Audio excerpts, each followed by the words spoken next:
Crown and Blood, Season 1, Episode 9, Invisible Hands. Betrayal doesn't always announce itself. Sometimes it looks like compliance. Sometimes it sounds like loyalty. Sometimes it hides inside the excuse of survival.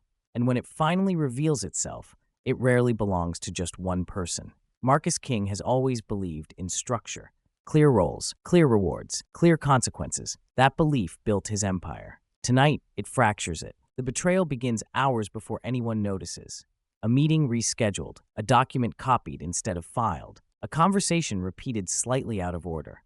Nothing dramatic, just enough. Caleb Moore has worked with Marcus for years. Not a soldier, not a visionary, a stabilizer, the kind of man who survives by staying useful. Lately, usefulness hasn't felt like protection. Caleb watches the city change and realizes something Marcus hasn't fully accepted yet. Loyalty is no longer currency. Information is. Eli Cross doesn't receive the betrayal directly. That's the irony. He feels it instead. A door opens that shouldn't.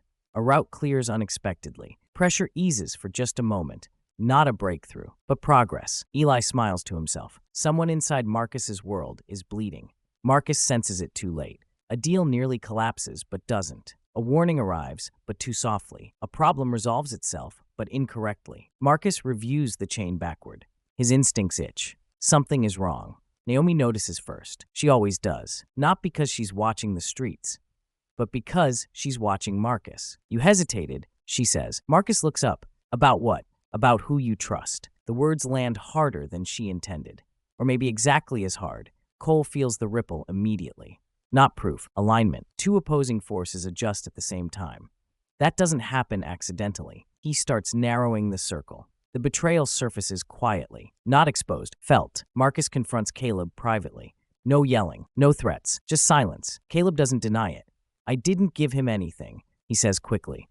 Not directly. Marcus nods. That hurts worse, because intent doesn't matter anymore. Impact does. Caleb's voice cracks. I thought if I kept options open. Marcus raises a hand. Options are choices, he says calmly, and choices have weight. Caleb is removed from Marcus's inner world that night. Alive, breathing, but finished. Word spreads. Loyalty just became fragile. Eli moves into the space the betrayal creates. Not aggressively, carefully. He tests boundaries, pushes once, then waits. It's enough to shift momentum, not enough to win. Yet, Naomi draws the wrong conclusion. Not completely wrong, but wrong enough. You created this, she tells Marcus later. Your delays, your restraint. Marcus stiffens. This wasn't Eli. Naomi studies him. That doesn't mean he isn't the reason. The distinction matters to Marcus. It doesn't to Naomi, because in her mind, vulnerability is a failure of leadership. That night, Naomi takes a step Marcus doesn't see. She creates distance, not emotional, strategic, a contingency, just in case Marcus isn't as steady as she believed. Cole closes the episode watching three paths converge. Marcus fractured, advancing, no adapting. Cole exhales slowly. Good. Now it gets honest. The city settles into uneasy silence. Not because the war has paused, but because everyone involved is recalculating. And betrayal has a way of multiplying once it proves effective. In the next episode of Crown and Blood, Naomi acts independently. Marcus feels control slipping at home and in the streets. And Eli makes a move that forces everyone to reveal their real priorities. Next episode, Fault Lines.